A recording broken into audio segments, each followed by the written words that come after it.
बिस्मिल्लाहिर्रहमानिर्रहीम। अस्सलाम वालेकुम स्टूडेंट्स, उम्मीद है कि आप लोग खैरियत से होंगे।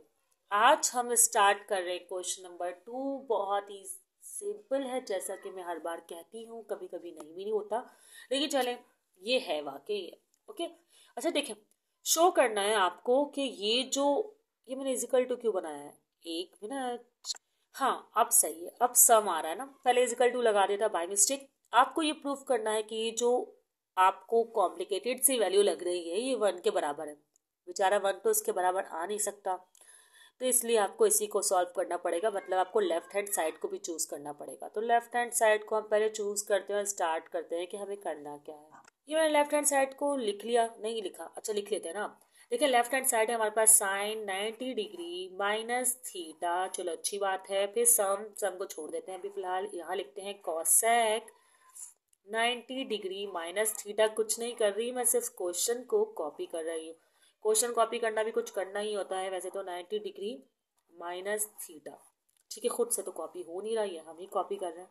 सेक 90 डिग्री माइनस थीटा। अच्छा अब हम इसे करेंगे कैसे सॉल्व, देखें। पहले तो मैं आपको कॉम्प्लीमेंट्री एंगल का कॉन्सेप्ट बताऊंगी और फिर सॉल्यूशन स्टार्ट करूंगी। देखिए, अगर हम कहें कि साइन 90 डिग्री माइनस थीटा कोई वैल्यू है तो इसका कॉम्प्लीमेंट्री एंगल क्या होगा, ठीक है, तो वो बराबर होगा कॉस थीटा के। फॉर एग्जाम्पल हमारे पास थीटा है 30 डिग्री, 90 में से 30 को किया माइनस तो 60 आया, तो वो कॉस 60 के बराबर होगा। इसका मतलब साइन 30 बराबर होगा, सॉरी मतलब जो भी 30 आया वो कॉस 60 के बराबर होगा। बस इतना ही काफ़ी, कॉम्प्लिकेट नहीं करते, इतना काफ़ी है अभी जानना ना। वैसे तो अभी इतने सारे क्वेश्चन है तो सभी जान जाएंगे आप लोग ना। अब कॉस 90 डिग्री के बारे में बात की जाए, क्योंकि वो यहाँ लिखा हुआ है, तो कॉस 90 डिग्री माइनस थीटा यकीनन बराबर होगा साइन थीटा के। अच्छा यकीनन नहीं है, इसके पीछे के लॉजिक्स है पूरी, उसके बाद इनको बराबर सपोज किया है। अच्छा उसके बाद अगर हम टेन की बात करें, जो कि यहाँ मौजूद नहीं है लेकिन बात करने में क्या हर्ज है, 90 डिग्री माइनस थीटा बराबर होगा अपना, अच्छा ब्रैकेट तो क्लोज, कॉट थीटा के, ठीक है। अच्छा अब हम बाकी के यहाँ पर देख लेते हैं। हमने साइन की वैल्यू लिख दी, कॉस की लिख दी, कॉसेक और सेक रहते हैं, तो यकीनन कॉसेक और सेक की वैल्यूज को हमें लिखना चाहिए। तो मैं लिखती हूँ साइन का जो अपोजिट होता है वो होता है कॉस सेक, तो cos sec theta is equal, theta नहीं सॉरी, ये जो theta 90 degree minus theta is equal to sec theta, ठीक है।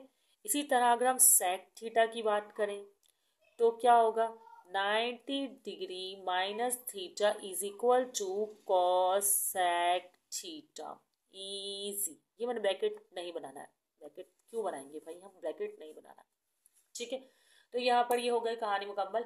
अब कॉट रह गया है, तो चलो कॉट को भी लिख ही लेते हैं। वैसे तो कॉट का यहाँ पर यूज़ नहीं हो रहा, लेकिन हम कॉम्प्लीमेंट्री एंगल बता रहे थे कि कौन सा एंगल किसके बराबर है, तो लिख लेने में कोई हर्ज नहीं है। तो हमारे पास आंसर आएगा, क्या आएगा, टेन थीटा, ठीक है। चलें अब क्या करेंगे, अब सॉल्यूशन स्टार्ट करेंगे। ये होते हैं कॉम्प्लीमेंट्री एंगल्स, इनको आप याद कर लीजिएगा, बहुत सिंपली याद हो जाते हैं।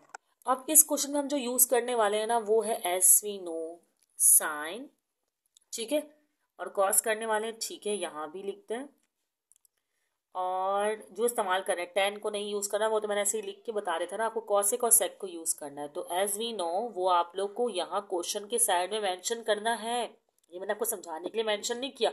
हाँ ये दो यूज नहीं हो रहे तो आप इसको मेंशन नहीं कीजिएगा। चलें भाई अब सॉल्व करते हैं। साइन 90 माइनस थीटा बराबर है कॉस के, जो कि अभी अभी आप लोगों ने लिखा है, नजर आ रहा होगा आपको स्क्रीन पर, ये रहा, ठीक है। कॉसेक 90 माइनस थीटा बराबर किसके भाई, सेक के। तो लिख लेते हैं भाई sec theta is equal to क्या, प्लस, अच्छा कॉस 90 माइनस थीटा बराबर है साइन थीटा के, लिख लिया। और sec 90 minus theta is equal to cosec theta. तो यहाँ तक तो हमने कर ली अपनी कहानी मुकम्मल। आपको एक और बात जाननी है, वो क्या बात जाननी, कि सेक जो है ना, लिखना पड़ेगा बल्कि आपको, लेकिन चलो मैं यहाँ लिख के बता देती हूँ कि सेक थीटा जो है ना वो बराबर होता है, रेसिप्रोकल होता है, ये समझ लें, रेसिप्रोकल होता है कॉस थीटा के। ये तो आप लोग को पता ही है। और इसी तरह कॉसेक थीटा जो है वो रेसिप्रोकल होता है साइन थीटा के। तो ये आप यहाँ पर अब प्लेस कर लें। वन तो आंसर नहीं आएगा ना, जब तक हम इसको सॉल्व नहीं करेंगे। ऐसे आ रहा है कि वन आंसर नहीं आ रहा, तो इसका मतलब हम इसको रेसिप्रोकल वाली वैल्यूज को हम यहाँ लिखेंगे। तो हमने लिख दिया भाई कॉस थीटा डिवाइड बाय 1 और कॉस ही आएगा ना, यस कॉस थीटा, ठीक है। और सॉल्व करना है, plus sine theta divide by 1 by sine theta. तो यहाँ तक कर लिया हमने। अब एक कॉन्सेप्ट और बताना पड़ेगा मुझे आपको। कॉन्सेप्ट्स हम साथ साथ करते रहते हैं, चीज़ें सॉल्व होती रहती हैं। देखिए अगर ये वैल्यू ए है, सही है, तो इसका मतलब ये है डिवाइड में। बल्कि मैं बताऊँ क्यों, मैं यहाँ करके ही दिखा रही हूँ। मैं रफ वर्क क्यों करूँ, मैं फेयर में क्यों ना कर लूँ, ठीक है। तो ये हो गया कॉस थीटा। अब आपको पता है ये डिवाइड का साइन है, कौन सा साइन कहलाता है डिवाइड का, तो डिवाइड बना दे। कोई मसला है यहाँ पर, मुझे पता है कोई मसला नहीं होगा। इसी तरह ये साइन थीटा है, तो आप यहाँ पर भी डिवाइड लिख सकते हैं इसको, क्योंकि ये फ्रैक्शन का जो साइन है वो डिवाइड को ही रिप्रेजेंट करता है। चलो आप थोड़ा डायरेक्ट कर लेंगे।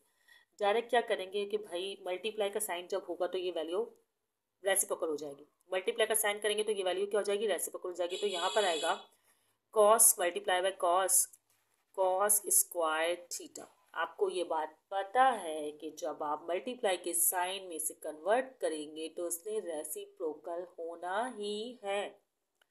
अच्छा जी, अब यहाँ पर भी ऐसे ही होगा, साइन स्क्वायर थीटा जो है हमारा आंसर आएगा। अब एक और आइडेंटिटी की तरफ जाना पड़ेगा आपको। वो आइडेंटिटी ये है, यहाँ भी आपको बोलना पड़ेगा कि एस वी नो, सही है, cos square theta plus sine square theta जो है वो बराबर है 1 के, ठीक है। जब बराबर है 1 के तो हम 1 लिख सकते हैं, जो कि मैंने लिख लिया। भाई हमें आंसर भी तो यही लाना था। ये किसके बराबर आ रहा था, 1 के बराबर आ रहा था। तो हमने लेफ्ट हैंड साइड और राइट हैंड साइड को कर लिया है बराबर। अब क्या करना होगा, तो आप बस अब लिख के दिखा दें कि भाई के लेफ्ट हैंड साइड जो है ना वो बराबर आई है राइट हैंड साइड के। आपने रिप्रेजेंट कर दिया, ठीक है। चाहे तो क्वेश्चन को लेफ्ट हैंड साइड पे दोबारा लिखकर इज इक्वल टू 1 कह सकते हैं, लेकिन मैं यहाँ पर हिंट्स प्रूफ्ड लिख रही हूँ क्योंकि आंसर मेरा जो है, जो मुझे मालूम करना था वो आ गया है। तो मुझे ज़्यादा प्रॉब्लम नहीं हो रही है कि मैं सोचूं कि मैं क्वेश्चन को सॉल्व करूं। अच्छा, एक और क्वेश्चन है हमारे पास, उसको भी जल्दी से कर लेते हैं हम। स्टूडेंट्स, अब मैं क्वेश्चन नंबर 4 करवा रही हूँ क्योंकि सिंपल है। क्वेश्चन नंबर 3 के लिए मैं अलग से वीडियो बनाऊंगी, वो भी आसान है, लेकिन मैं उसके लिए अलग से आपको वीडियो बनाकर क्वेश्चन आपको कवर करवाऊंगी। क्वेश्चन ट्रस्ट छोटा सा क्वेश्चन था, जल्दी कवर हो जाएगा, इसलिए मैंने इस क्वेश्चन को स्टार्ट किया। और ये शो डैट इस वीडियो को टॉपिक से रिलेटेड भी है। इसमें भी आपको लेफ्ट हैंड साइड को राइट हैंड साइड के बराबर लेकर आना है। तो मैं यहाँ पर भी लेफ्ट हैंड साइड को ही चूज करूंगी और राइट हैंड साइड के बराबर लाने की कोशिश करूंगी। अच्छा जी, कॉस 45 डिग्री मैंने लेफ्ट हैंड साइड को चूज कर लिया है, जो कि कॉस 45 डिग्री माइनस थीटा। अच्छा, 10.1 में हमने कुछ क्वेश्चंस किए थे जिसमें हमने ये फॉर्मूला यूज किया था। यहाँ भी हम लिखेंगे as we know that formula क्या था, कॉस अल्फा माइनस बीटा। और भी यूज किए थे लेकिन अभी फिलहाल हमारा इसका काम है, तो हम इसी को लिखेंगे cos alpha minus beta is equal to cos alpha cos beta sum का साइन, और आपके साथ जो था सम, क्योंकि यह नेगेटिव है तो जब फॉर्मूले का ही है ये वैल्यू ना, और साइन अल्फा और साइन बीटा। तो ये आपका फॉर्मूला था। क्लियर नज़र आ रहा है आपको? अब आ रहा होगा, आप लोग इसे कॉपी कर लीजिएगा। अगर नहीं भी नज़र आ रहा, आप हम इसे यूज़ करने वाले हैं, ठीक है। यूज़ किस तरह करेंगे भाई, कॉस 45 डिग्री है ना, तो आपको क्या करना है कि इसको इस तरह करना है कि कॉस है, cos 45 degree and then cos theta. ये कॉस अल्फा कॉस बीटा हो गया, 45 डिग्री अल्फा और थीटा बीटा है, ठीक है। फिर आपने सम का सम बनाया, फिर साइन अल्फा साइन बीटा मतलब sine 45 degree and sine beta मतलब थीटा, ठीक है। फिर आपने क्या करना है भाई, कॉस 45 डिग्री जो है ये हम जानते भी हैं बिल्कुल, क्योंकि आपको ये चार्ट याद करना है। 1√2 के बराबर होता है और ये वाला cos theta as it is remain same रहेगा। यहाँ भी ये करेंगे कि ये वाली वैल्यू जो है वो 1√2 के बराबर होती है और सॉरी हाँ साइन 45 डिग्री भी जो है 1√2 के बराबर होता है और आपको इसको साइन थीटा लिखना होगा क्योंकि इसमें कोई फ़र्क नहीं पड़ रहा। अब देखिए इन दोनों में कुछ कॉमन आ रहा है, बिल्कुल आ रहा है कॉमन। क्या कॉमन आ रहा है इनमें? 1√2 कॉमन है, आपने 1√2 कॉमन लिखा और उसके बाद इसके पास बचा कॉस थीटा रिमेनिंग जैसा कि हमारे आंसर में है और यहाँ पर साइन थीटा रिमेनिंग, तो बिल्कुल left hand side right hand side के बराबर हो गई। तो आप यहाँ लिख सकते हैं कि भाई left hand side is equal to right hand side और बहुत सिंपल सा ये आपका क्वेश्चन हो गया और आंसर आ गया। अच्छा यहाँ भी लिख सकते हैं भाई आप लोग कि अल्फ़ा यहाँ पर 45 डिग्री के बराबर है एंड बीटा जो है वो थीटा के बराबर है। तो ये भी रिप्रेजेंट कर सकते हैं, कोई इतने मसले की बात नहीं है, सिंपल सा क्वेश्चन था, ये तो सॉल्व हो गया। और जैसे मैंने कहा था ना यहाँ रिप्रेजेंट करें, यहाँ भी रिप्रेजेंट करके दिखा देती हूँ, वीडियो इतनी लॉन्ग नहीं हुई है इसलिए। आपको क्या करना होगा भाई, लेफ्ट हैंड साइड जो थी कॉस 45 डिग्री माइनस थीटा लिखना होगा, ठीक है। और उसके बाद आपको इजिकल टू करके जो आपका आंसर था वो लिखना होगा और आपको बोलना होगा कि भाई ये प्रूफ हो गया है cos theta plus sine theta. तो ये क्या हुआ, आपका प्रूफ हो गया। तो और यहाँ मेंशन कर दें आप, इस अलग मार्कर से मेंशन करती हूँ मैं, ज़्यादा बेटर रहेगा क्योंकि मिक्स ना हो जाए ना, हेंस प्रूफ। तो ये आपका क्वेश्चन हुआ 4 भी सॉल्व। क्वेश्चन नंबर 3 को हम नेक्स्ट वीडियो में आपको करवा देंगे, कोई मसले की बात नहीं, हम मतलब क्या मैं ही करवाऊँगी। खैर यहाँ पर हो गया क्वेश्चन सॉल्व।